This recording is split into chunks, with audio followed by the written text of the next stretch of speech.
اسلام بڑا شائستگی کا، تہذیب کا، معتدل اور خوبصورت دین ہے۔ انسانی زندگی میں کوئی شخص کوئی بھی کام کرتا ہو، لیکن اگر وہ کام بے ترتیب ہو، بے ڈھنگ ہو، غیر منظم ہو، تو اس کام کا سارا حسن ضائع ہو جاتا ہے۔ اسلام یہ چاہتا ہے کہ ہر کام ترتیب سے کیا جائے، مرتب کر کے کیا جائے، منظم انداز سے کیا جائے۔ انسان اپنی زندگی میں عبادت سے لے کر تجارت تک اپنی زندگی کے ہر شعبے میں نظم و ضبط کا مظاہرہ کرے۔ اگر چیزیں نظم و ضبط سے ہٹ جاتی ہیں، قاعدے سے ہٹ جاتی ہیں، تو کوئی بھی کام ہونے کے باوجود بھی لطف نہیں دیتا، فائدہ مند نہیں ہوتا۔ ہم یہ دیکھتے ہیں کہ مسلمانوں نے بہت ساری چیزوں کو بے ترتیب کر لیا ہے۔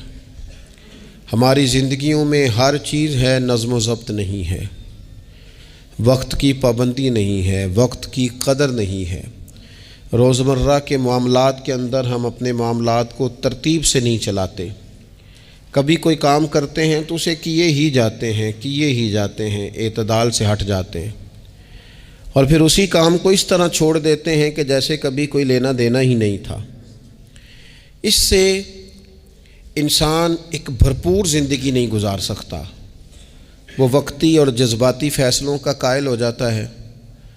اس کی زندگی کے اندر ہر چیز ایک مخصوص وقت کے لیے اور ایک مخصوص ٹائم کے لیے آتی ہے، اور ایک مخصوص ٹائم کے لیے وہ چیز وہاں سے رخصت ہو جاتی ہے۔ اس میں کوئی شک نہیں کہ ہم انسان ہیں، ہمارے اندر کمزوریاں ہیں، باوجود کوشش کے بڑی جگہوں پہ غلطیاں، سستیاں، کمزوریاں رہ جاتی ہیں۔ لیکن کچھ لوگ اپنے ذہن سے کوئی منصوبہ بندی کرنا ہی نہیں چاہتے۔ ہو جائے گا، اللہ کرم کرے گا، اللہ بڑا مہربان ہے، بھئی یہ ساری باتیں ٹھیک ہیں، لیکن اسی کریم رب نے کہا ہے صبح اٹھو، اسی کریم رب نے کہا ہے کہ وقت پر نیند پوری کرو، اسی کریم رب نے کہا ہے کہ ان الصلاۃ کانت علی المؤمنین کتابا موقوتا، فرمایا بے شک نماز مسلمانوں پر مقررہ وقت پر فرض ہے۔ اسے اپنی ترتیب سے، وقت کے حساب سے تم نے ادا کرنا ہے۔ یہ نہیں ہو سکتا کہ تم کہو جی میری آنکھ 9 بجے کھلتی ہے تو میں فجر 9 بجے پڑھوں گا، اس کا ٹائم 6 بجے ہے تو تمہیں 6 بجے ہی فجر پڑھنی پڑے گی۔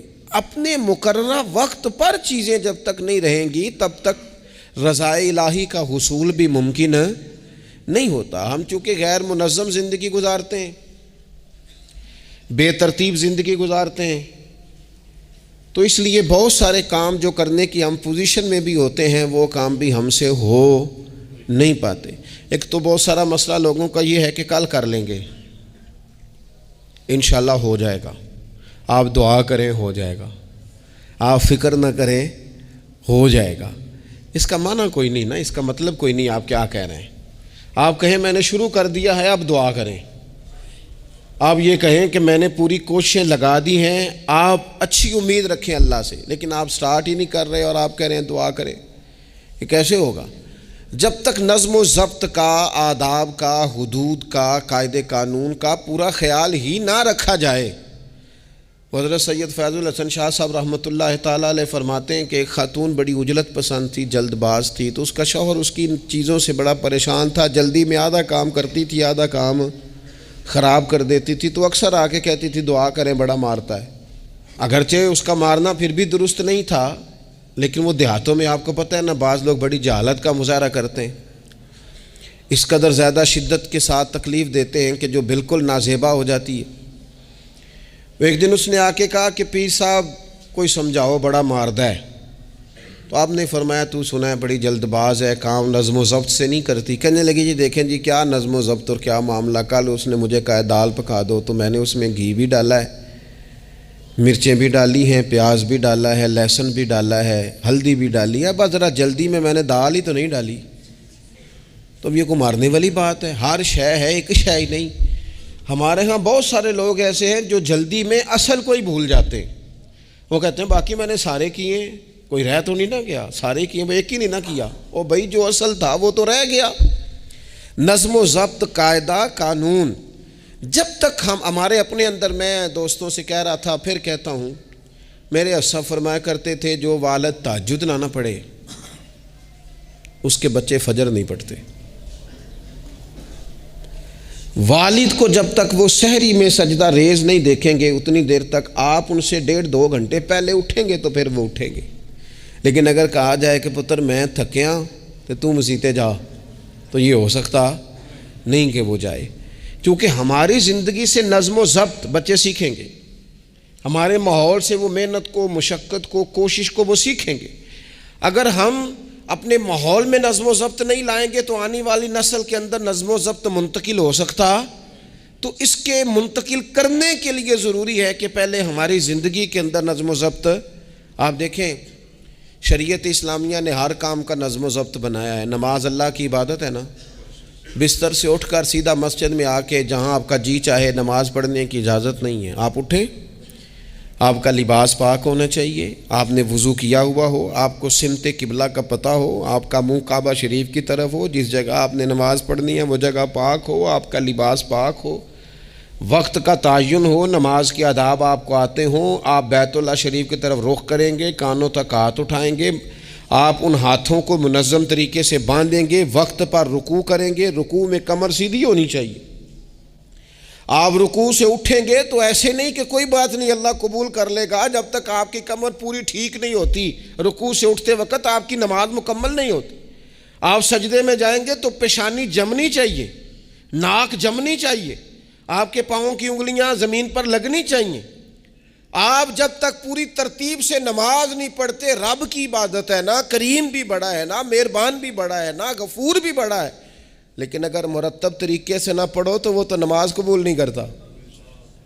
نبی پاک صلی اللہ تعالیٰ علیہ وسلم کے سامنے آ کے ایک شخص نے نماز پڑھی، عبادت کی ہے، آیا ہے، جھکا ہے، لیکن عبادت بھی بے ترتیب بھی نہیں، بے ڈھنگی نہیں، غیر مرتب نہیں، غیر منظم نہیں، ایسے نہیں کہ جیسے مرضی کر لی۔ اس نے آ کے نماز پڑھی تو حضور نے اس کو دیکھا اور نبی پاک علیہ السلام نے فرمایا تیری نماز نہیں ہوئی، دوبارہ پڑھ۔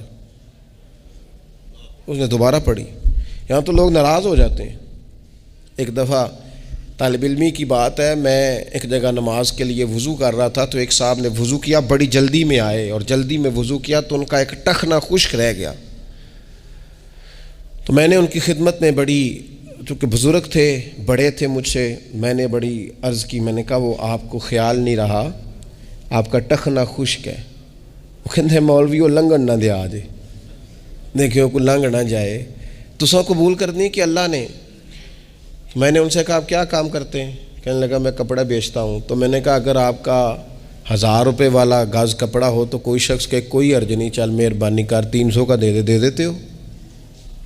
کہنے لگا نہیں جی ترتیب سے ہی بات چلے گی۔ تو میں نے کہا یہ بھی ذرا ترتیب سے ہی چلے گی، اللہ نے کہا ہے کہ اس طرح کر کے پڑھو تو پھر میں قبول کروں گا، تو اگر وہ رستہ ہی آپ نے اختیار نہیں کیا۔ نبی پاک علیہ السلام کے سامنے اس نے نماز پڑھی، حضور کے سامنے، نبی پاک رحمت للعالمین ہے نا، حضور سے زیادہ کو پیار کرنے والا تو نہیں نا۔ نبی پاک نے تو نہیں فرمایا چل میرے سامنے پڑھی ہے تیری قبول ہی قبول ہے، حضور نے فرمایا تیری نماز نہیں ہوئی، دوبارہ پڑھ۔ اس نے دوبارہ پڑھی، حضور نے فرمایا تیری نماز نہیں ہوئی، دوبارہ پڑھ۔ اس نے 12 پڑھی، 3 دفعہ پڑھی، پھر حضور کی بارگاہ میں آیا تو نبی پاک علیہ السلام نے فرمایا جب تو رکوع کرے تو صحیح کر کے رکوع کر، جب تو سجدہ کرے تو صحیح کر کے سجدہ کر، اور جب تو قیام میں کھڑا ہو تو ایک منظم طریقے سے کھڑا ہو۔ فرمائی اس اعتدال، اس نظم و ضبط سے، اس ترتیب سے نماز پڑھ، امید ہے خدا کے فضل پر کہ وہ تیری عبادت کو قبول فرمائے گا۔ نظم و ضبط ہی نہیں ہے۔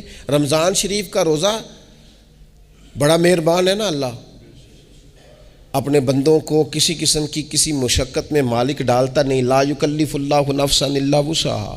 لیکن آپ یہ نہیں کہہ سکتے کہ میری آنکھ چونکہ صبح 9 بجے کھلی ہے تو مجھے تھوڑی شریعت گنجائش دے دے کہ میں تھوڑی سی روٹی کھا لوں پھر نہیں کھاؤں گا مغرب تک، یہ گنجائش نہیں ملے گی۔ نظم و ضبط ہے، ترتیب ہے، اس کا قاعدہ ہے، اس کے اصول ہے، اس کا ضابطہ ہے۔ سحری میں اٹھیں گے آپ، اگر آپ کی آنکھ نہیں کھلی ہے تو آپ کی اجازت چلی گئی، وقت ختم ہو گیا۔ آپ بے ترتیب ہوئے، آپ غافل ہوئے، آپ نے کیوں لمبی نیند کی، آپ کیوں وقت پہ نہیں اٹھے؟ زکوٰۃ ہے، آپ کو ٹائم دیا گیا ہے کہ اضافی رقم آپ کے پاس ہو، آپ کے اخراجات سے زیادہ ہو، کس منظم طریقے سے زکوٰۃ فرض کی گئی ہے، اور یہ وہ نظم و ضبط ہے جس سے بندے کو تکلیف نہیں ہوتی. یعنی آپ کی ضروریات سے زیادہ مال ہو، اس مال کی قیمت 7.5 تولے سونے کے برابر یا 52.5 تولے چاندی تک پہنچ جائے، پھر وہ کل پہنچی ہے تو آج زکوٰۃ فرض نہیں، اس پر سال گزر جائے، پھر بھی وہ سارا نہیں دینا، اس میں سے 2.5% دینا. نظم و ضبط سے اللہ تعالیٰ نے توفیق دی نا جب بیت اللہ شریف کا حج کرنے کی.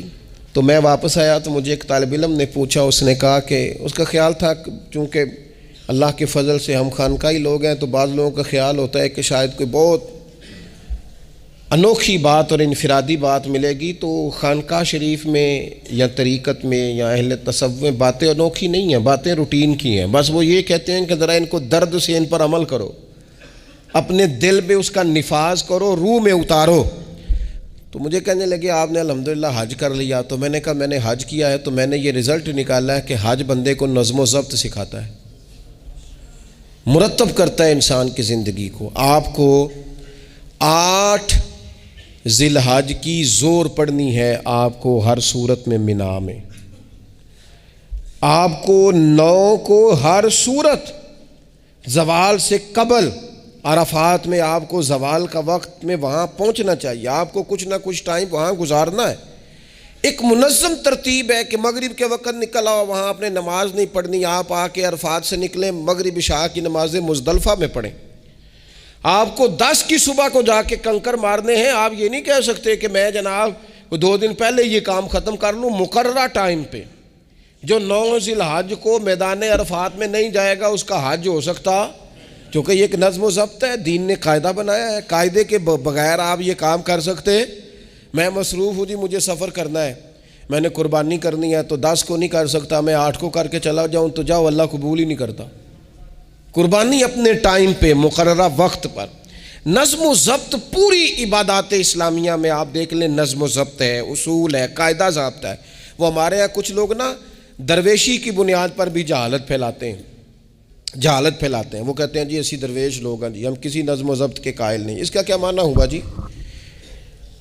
وہ درویش تو تنظیمیں نہیں چلاتے، تو درویش کیا چلاتے ہیں؟ جہالت چلاتے ہیں. درویش ہی تو تنظیم چلا سکتا ہے، درویش ہی تو ادارہ چلا سکتا ہے، درویش ہی تو ایک منظم سلسلہ تعلیم آگے لے جا سکتا ہے، چونکہ اس کی زندگی میں نظم و ضبط ہوتا ہے، اس کی زندگی ایک پورے قاعدے کے مطابق مرتب ہوتی ہے، اس کی زندگی میں ٹائم ٹیبل پوری ترتیب سے ہوتا ہے.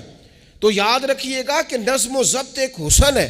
آپ دیکھیے شریعت اسلامیہ کس طرح سے ہماری تربیت کرتی ہے. شریعت تو کہتی ہے باقی ساری چیزیں تو ایک طرف رہ گئیں، کسی کے گھر بھی جانا ہے تو نظم و ضبط سے جانا ہے. آپ کے بھائی کا گھر ہے، آپ کے دوست کا گھر ہے، آپ کا قریبی تعلق ہے، بغیر اجازت جا سکتے ہیں؟ دین نظم سکھاتا ہے. قرآن مجید فرقان حمید نے کہا یا ایھا الذین آمنوا لا تدخلوا بیوتا غیر بیوتکم حتی تستأنسوا وتسلموا علی اہلھا.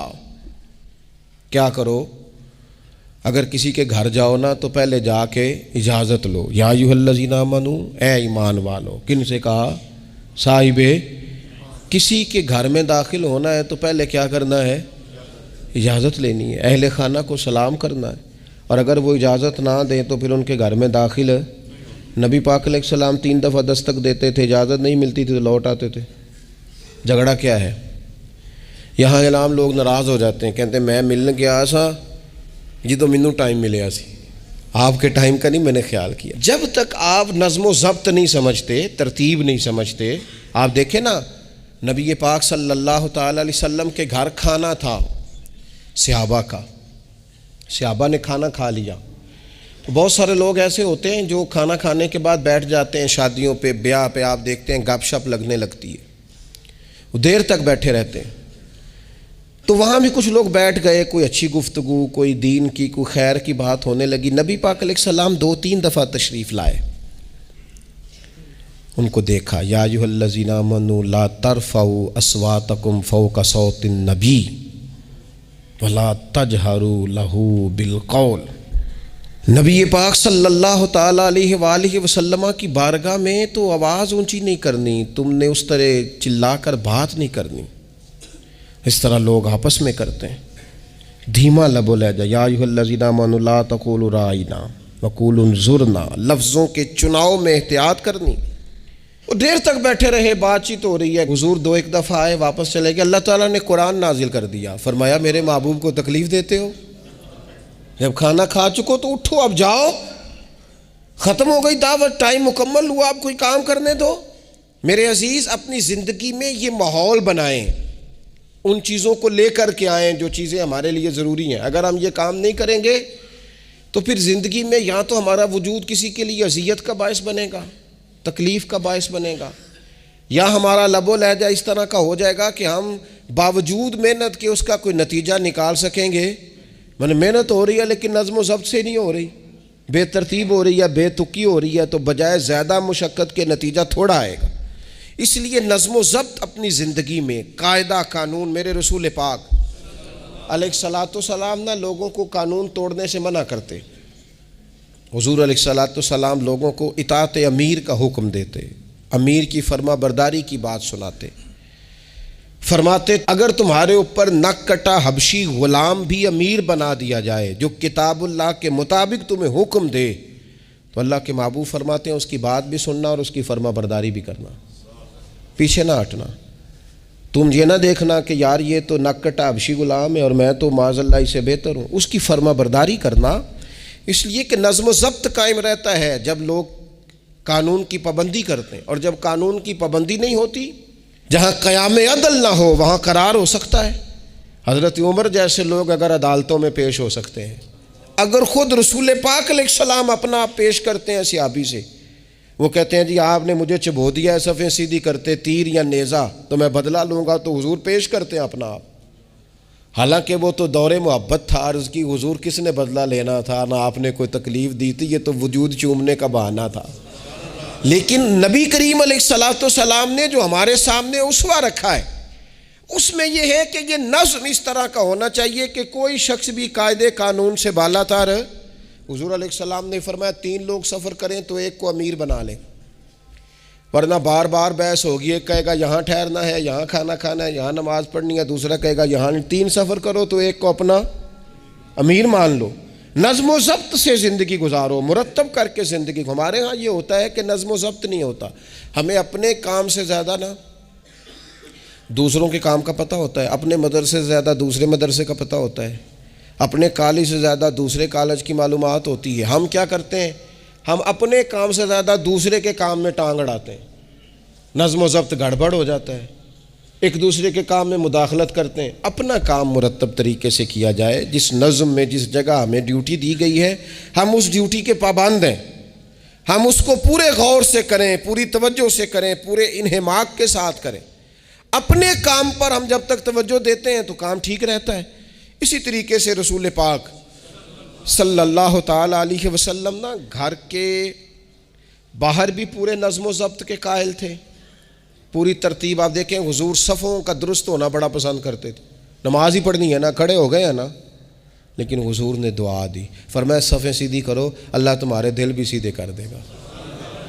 حضور نماز کی جماعت سے پہلے اعلان کرتے بھئی اپنی صفوں کو درست کر لو۔ حضور پسند کرتے کہ بالکل اس طرح مرتب ہو کے لوگ نماز پڑھیں، کوئی چیز بھی غیر مرتب۔ یہاں جناب کوئی شخص بھی قطار میں لگنے کو تیار نہیں، باری کا انتظار کرنے کو تیار نہیں ہے۔ بینک میں ہمیں ذرا پہلے بلا لیا گیا تو ہم کہتے ہیں اللہ نے بڑی عزت دیتی ہے، اور پھر کچھ پروٹوکول تو بے جا ہیں، سوائے تکلیف کے اور کچھ دیتے۔ میں نے جنازوں پہ دیکھا ہے، کسی عالم کا جنازہ پڑھا ہے، کسی بڑے آدمی کا، تو وہاں 15 لوگ ہوتے ہیں ٹوٹل جو جنازہ نہیں پڑھنے دیتے، وہ گھسے ہوتے ہیں آگے، میں نے چہرہ دیکھنا ہے، میں نے اگلی صف میں کھڑے ہونا ہے۔ یہی حال محافل میں ہوتا ہے۔ نظم و ضبط پیدا کریں، کسی چیز کو بے ترتیب نہ کریں، کوئی کام بھی بے ڈھنگا نہ ہو۔ نبی اکرم صلی اللہ تعالیٰ علیہ وسلم کی مجلس مبارک میں جب کوئی شخص آتا تھا نا تو حضرت ابو بکر صدیق اسے سائڈ پہ لے جاتے تو کہتے تھے تمہیں پتہ ہے اللہ کا قرآن کہتا ہے حضور کے سامنے آواز اونچی نہیں کرنی۔ اسے پہلے آداب مجلس سکھاتے تھے، نظم و ضبط سکھاتے تھے، حضور کی بارگاہ میں حاضری کا طریقہ سکھاتے تھے، پھر نبی پاک صلی اللہ تعالیٰ علیہ وسلم کی بارگاہ میں پیش کرتے تھے۔ ہمارے بے صبرے ہو جانے کی بڑی وجہ بھی یہ ہے کہ نظم و ضبط نہیں، ہمارے جلد باز ہو جانے کی وجہ یہ ہے کہ نظم و ضبط نہیں، ہماری طبیعت جو بہت زیادہ ڈسٹرب ہو جاتی ہے، ذہنی الجھاؤ پیدا ہوتا ہے، اس کی وجہ بھی یہ ہے کہ نظم و ضبط نہیں ہے۔ ہم بعض چیزوں میں اتنے زیادہ تلخ ہو جاتے ہیں، اور تلخی کی وجہ سے یہ بنتی ہے کہ مزاج میں کوئی نظم و ضبط، کسی باری کا انتظار نہیں، کوئی ٹھہراؤ نہیں، کوئی گنجائش نہیں۔ ماحول میں نظم و ضبط پیدا کریں، زندگی میں نظم و ضبط پیدا کریں، اپنے بچوں میں نظم و ضبط لائیں، اپنے اداروں کے اندر نظم و ضبط پیدا کریں، اور پھر حوصلہ رکھیں، ہمت رکھیں، تحمل مزاجی پیدا کریں۔ نبی اکرم صلی اللہ تعالیٰ علیہ وسلم نے اپنے گھر میں اپنے ٹائم کو 3 حصوں میں تقسیم کیا تھا۔ ہم گھر کے اندر جاتے ہیں، اپنا ٹائم تقسیم نہیں کرتے۔ یہاں تو کوئی بندہ مطالبہ کرتا ہے تو ڈانٹ کے چپ کرانے کی کوشش کرتے ہیں، تھکا ہوا ہوں خبردار بات نہ کرنا۔ آپ نے چپ کرا دیا، چپ کرانے سے بغاوت پیدا ہوتی ہے، نفرت جنم لیتی ہے۔ یہاں چپ کرا دیتے ہیں، یا اگر ہم کوئی بات کرتے ہیں تو وہ کوشش کرتے ہیں کہ اس وقت جان چھوٹے، یہ دن گزرے کل دیکھیں گے۔ اس سے کیا ہوتا ہے، اس سے جو شخص آپ کے سامنے بیٹھا ہے اس کی امید ٹوٹتی ہے، وہ کہتا ہے یار یہ کیا معاملہ ہے۔ بچوں کی امیدیں ٹوٹتی ہیں، گھر والوں کی امیدیں ٹوٹتی ہیں کہ یار یہ تو جان چھڑا رہے ہیں۔ نبی اکرم صلی اللہ تعالیٰ علیہ وسلم جب گھر تشریف لے جاتے تھے تو حضور اپنے وقت کو 3 حصوں میں تقسیم کرتے۔ ایک حصہ پورا ٹائم رسول پاک گھر والوں کو دیتے، ان کی بات سنتے، بلکہ حضرت عائشہ صدیقہ فرماتی ہیں جب تک گھر میں رہتے کوئی نہ کوئی گھر کا کام ہی کرتے رہتے، حضور ٹائم دیتے۔ ایک حصہ یہ، دوسرا حصہ ٹائم کا نبی پاک صلی اللہ تعالیٰ علیہ وسلم نے آرام کے لیے رکھا ہوا تھا۔ حضور آرام کرتے، لیٹتے، باقاعدہ حضور علیہ الصلاۃ والسلام اپنے وجود اطہر کو بستر کے اوپر رکھتے، آرام فرما ہوتے، صحیح معنوں میں آرام کرتے۔ اور تیسرا حصہ نبی پاک علیہ السلام نے عبادت کے لیے رکھا ہوا، گھر والوں کا کام کاج کیا، عشاء ہوئی آرام کیا، پھر تہجد کا ٹائم ہوا تو حضور عبادت کے لیے اٹھ کے کھڑے ہو گئے۔ یہ گھر کے اندر، مسجد میں نہیں، مسجد کا تو جو عبادت کا ماحول ہے نماز کا وہ الگ ہے، گھر کے اندر اس بات کو اچھی طرح سمجھ لیں کہ گھر کے اندر جب آپ جائیں، اب تو بڑوں کی شکایتیں آنے لگی ہیں، پہلے بچوں کی آتی تھیں، اب تو 50 سال کے آدمی کی شکایت آتی ہے کہ گھر آتے ہی موبائل کھول لیتا ہے، ادھر ادھر دیکھتا ہی نہیں، کوئی سنتا ہی نہیں۔ اس طرح تو ہمارے اپنے ہم سے ٹوٹ جائیں گے، بکھر جائیں گے، ہمارے بچے خدا جانے کیا سوچنے لگیں گے، کسی اور سمت نکل جائیں گے۔ وہ جن کو ہماری باتوں کی، ہماری شفقتوں کی، ہمارے پیار کی، وہ جس پوتے کو، جس چھوٹے بیٹے کو دادا کے والد کے کندھوں پر کھیلنے کی چاہت ہے، وہ تو اس سے محروم رہ جائے گا۔ ہمیں وقت دینا ہے، ان کو ٹائم دینا ہے، اس ٹائم کو مرتب کرنا ہے۔ نبی اکرم سید عالم صلی اللہ تعالیٰ علیہ وآلہ وسلم حتیٰ کہ میدان جنگ میں بھی حضور چیزوں کو مرتب کرتے۔ عرب کے لوگ جب جنگ کرتے تھے نا تو وہ سمجھتے تھے اسلحہ بڑا ہے، طاقت بڑی ہے، ہم نے کر لینا جو ہمارے جی میں آنا ہے۔ حضور کا طریقہ مبارکہ یہ تھا کہ جنگ میں بھی نظم و ضبط۔ حضور فرماتے قریب دشمن آ جائے تو طاق پہ بلا وجہ تیر نہ چلانا، وہ بالکل سامنے جب تمہیں نظر آ جائے، تمہیں نشانہ سمجھ میں آئے تب تیر چلانا۔ کئی دفعہ فرمایا صرف پتھر کا استعمال کرنا۔ حضور علیہ الصلاۃ والسلام لوگوں کو کہتے کہ تم نے یہاں پہاڑ کے چوٹی پہ کھڑے رہنا ہے، تم نے جنگ ہی نہیں لڑنی، تم یہاں ہراول دستے کے طور پر پشت پہ کھڑے رہو، جب تک میں تمہیں حکم نہ دوں تم نے یہاں سے ہٹنا نہیں ہے۔ این جنگ کے موقع پر بھی رسول پاک صلی اللہ علیہ وسلم نظم و ضبط کا مظاہرہ کرتے، ترتیب مقرر کرتے۔ آپ یقین کریں جن اداروں کے اندر نظم و ضبط ہے، جن کے اندر اصول ہے، جن کے اندر قاعدے ہیں، وہ اپنی پیشہ وارانہ کام سے کبھی بھی پیچھے نہیں ہٹتے، اور جہاں یہ کام نہیں ہوتا وہاں بڑی ساری چیزیں نقصان کا شکار ہوتی۔ این حالت جنگ میں بھی نبی اکرم نور مجسم صلی اللہ تعالیٰ علیہ وسلم نظم و ضبط کا خیال کرتے۔ یہ جنگ احد میں نقصان ہوا تھا نا وقتی طور پر، اس کی وجہ بھی یہ بنی تھی کہ حضور نے جن صحابہ سے کہا ہٹنا نہ، ان سے اجتہادی خطا ہو گئی، انہوں نے سمجھ لیا کہ جنگ تو ختم ہو گئی ہے، وہ ہٹ گئے، ان کے ہٹنے سے نقصان ہوا، 70 لوگ شہید ہو گئے۔ اگر وہ نظم قائم رہتا جہاں حضور نے کھڑا کیا تھا تو کبھی یہ کام نبی پاک صلی اللہ تعالیٰ علیہ وآلہ وسلم اجتماعیت کی بات کرتے تھے، مل کے رہنے۔ اختلاف رائے ہو جاتا ہے، لیکن ہمارے ہاں لوگ پتہ کیا کرتے ہیں، اندر رہ کے اختلاف نہیں کرتے، چھوڑ کے جا کے اختلاف کرتے ہیں۔ یہ مخلص نہ ہونے کی علامت ہے۔ جو لوگ مخلص ہوتے ہیں وہ اندر رہ کے رائے کے اختلاف کرتے ہیں، وہ کہتے ہیں یار میں چھوڑ کے تو نہیں نہ جا سکتا، میں ادھر ہی رہوں گا، جو کمزوریاں ہیں جو غلطیاں ہیں ان کو ہائی لائٹ کروں گا، رہوں گا۔ اسی لیے نبی پاک علیہ السلام کے صحابہ مختلف قسم کے مشورے دیتے تھے۔ تو سرور کائنات علیہ السلام اجتماعی نظم کی بات کرتے۔